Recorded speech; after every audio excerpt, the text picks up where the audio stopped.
আসসালামু আলাইকুম, সবাইকে মহারমজানের শুভেচ্ছা।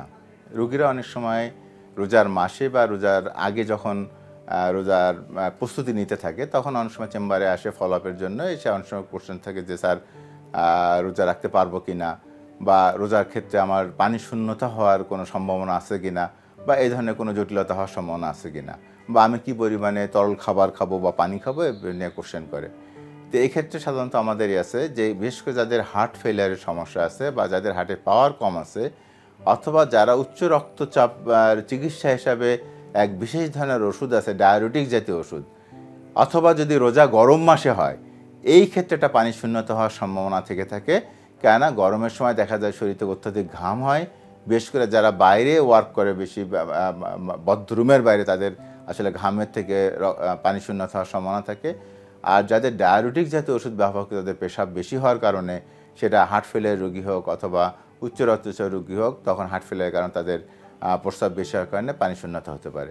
এই ক্ষেত্রে কিন্তু আমরা দেখা যায় যে ওষুধটা আছে, ওষুধটা আমরা ডোজ অ্যাডজাস্ট করে দিই, ডোজ কমানো হোক, অথবা ওষুধ প্রয়োজনে চেঞ্জও কিন্তু আমরা চেঞ্জ করে দিতে পারি রোজার মাসের জন্য।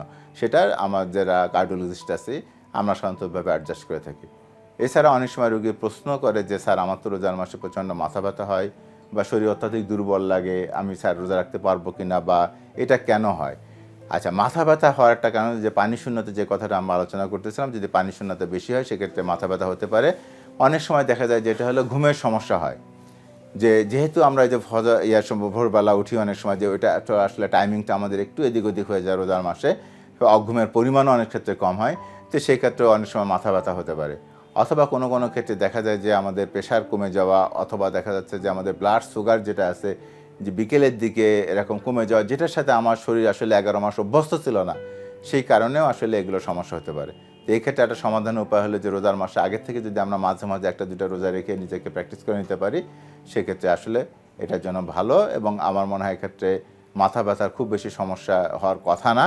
ধন্যবাদ সবাইকে।